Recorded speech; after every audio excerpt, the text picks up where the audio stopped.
Sitting here Sunday afternoon listening to Pete Thorne's podcast. Just wanted to share this little thing. I find it amazing, and it happened today.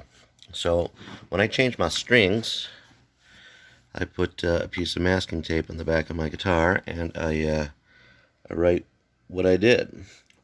So if we see here, it's Diodario. They're 9.5s, and the month and year I put them at 2019. Yeah, February 2019. That is correct, my friends.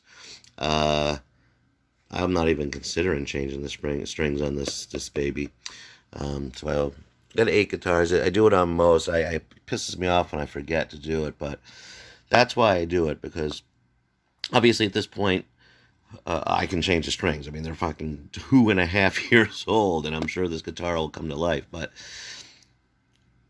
I routinely play a kind of equal amount on my other guitars, so and my hands, they don't sweat. My strings don't get corroded.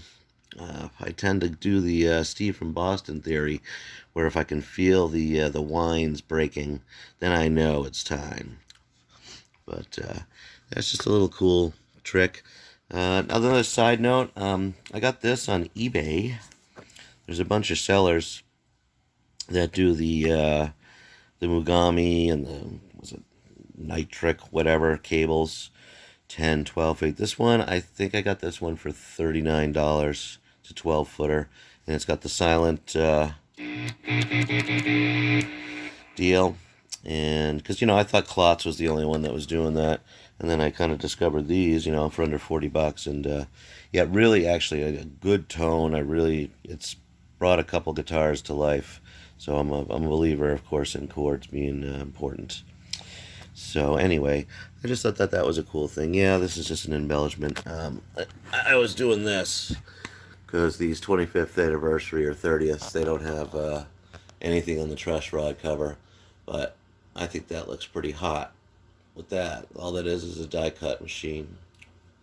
And this used to bug me. I used to, I'd love it if it said Paul Reed Smith, but the beauty of these things are, I don't know, and this came up in Phil McKnight's podcast last week. These are made in Korea versus the new ones are made in Indonesia. So this has a decent, kind of interesting quilt. The only problem I have with this, on the edges, it's kind of, it's almost like sanded out. It's kind of odd. But it's a good quilt, I think. A decent one, at least. And every time I consider changing the pickups in this thing, well, I pick it up and play it, and then I'm like, yeah, I don't need it. So, not a huge fan of this. Why would you have the zero friction on the tone knob? I mean, I'm glad that the volume has a little bit of friction, but why would you do a zero friction tone knob? I don't even use it, really. But anyway, just my thoughts.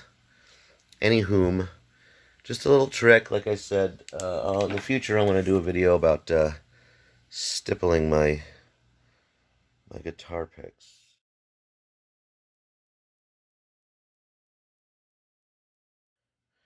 Can't see it. See it?